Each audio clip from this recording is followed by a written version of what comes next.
Hey guys, what's going on? Music Ninja Matt here, and I am back. As you can see, I have moved house, so I have a different backdrop going on here. And today we're going to be talking about X-Men Apocalypse, or at least the points that I thought were important to bring up.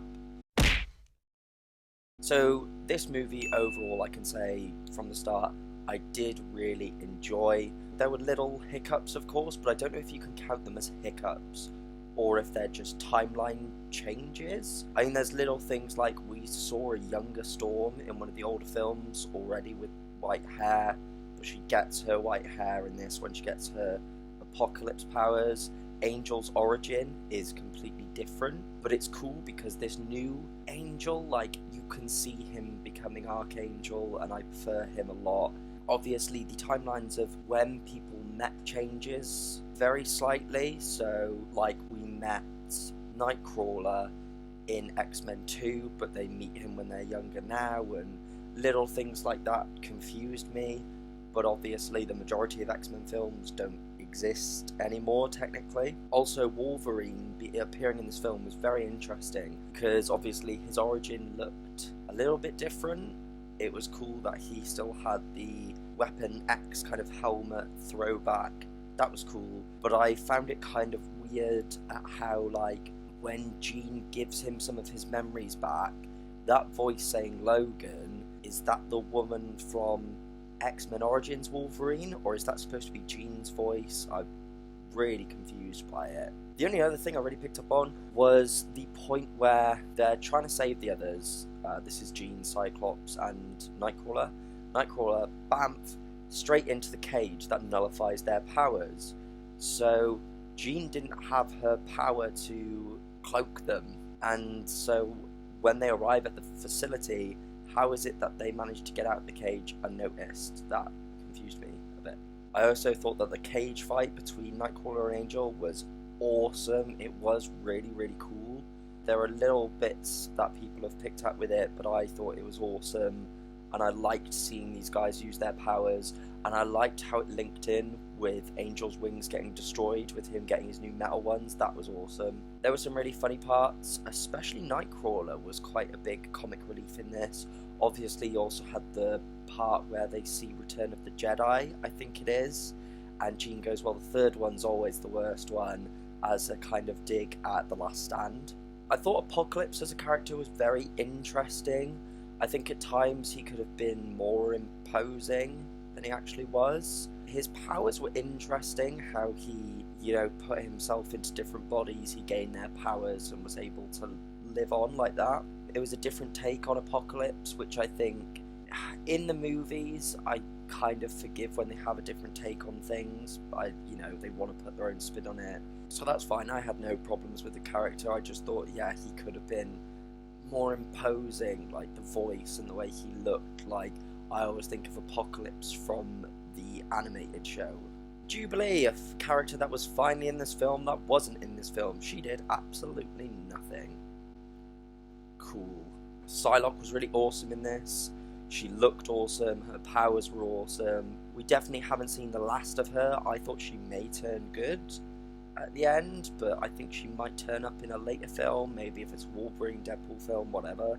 The characters of, the Four Horsemen in general, so Psylocke, Angel and Storm. I mean, Angel died, which I was like, holy shit, wasn't expecting that. And I thought Storm's kind of, I preferred this Storm. Halle Berry's Storm, Halle Berry in anything I don't like, let's not talk about Catwoman. So much prefer this new team.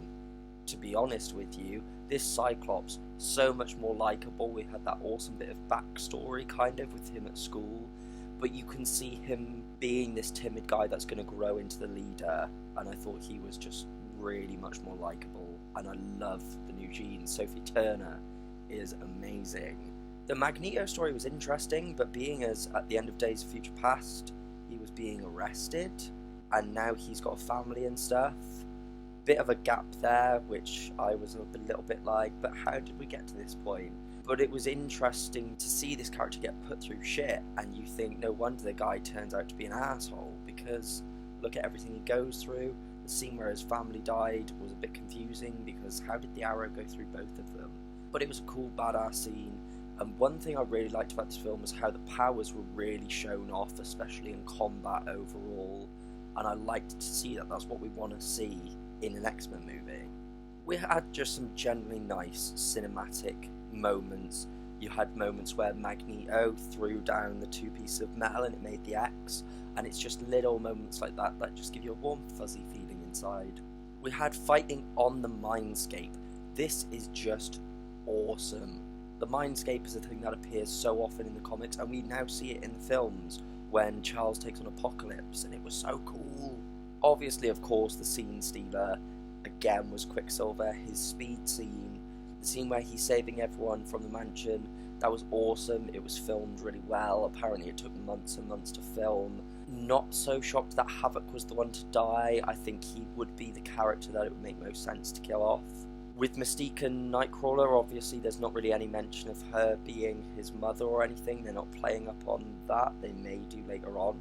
The music that Angel was listening to, and as he transforms into Archangel, that was so cool, that heavy music. I loved that. I thought it suited the scene really well. The outfits at the end looked great. They're not quite the X-Men we know, but they're really getting there. They are really, really getting there. Trying to give people different looking costumes and make them stand out a little bit more. Cyclops's was definitely my favourite. And Jean, you like fucking using the Phoenix, and the Phoenix is it appears as the Firebird behind her, and I'm like, this is what the Phoenix should look like and be like on film. It was cool. Of course, the after credit scene, we have the Essex Corp. I did have to look this up because I went, what does this mean? The fact that they have some of Wolverine's DNA, we could see X-23 turn up in the X-Men movies, which I think is pretty cool. But obviously Essex Corp has ties to Mr. Sinister, and I think that's really awesome because Mr. Sinister is one of these big villains, and I was like, I completely forgot about Mr. Sinister. And obviously Mr. Sinister has his ties to Cable and stuff as well, so it may open more out into the Deadpool universe. I just thought it was a nice ending. It's like I said, the movie isn't without its faults, but I really enjoyed it. I enjoy this new team in this new direction. Thanks for watching, guys. If you enjoyed, don't forget to give it a like and subscribe, leave a comment, and also there are plenty of links down below, such as Facebook, Twitter, all that kind of good stuff for you to check out.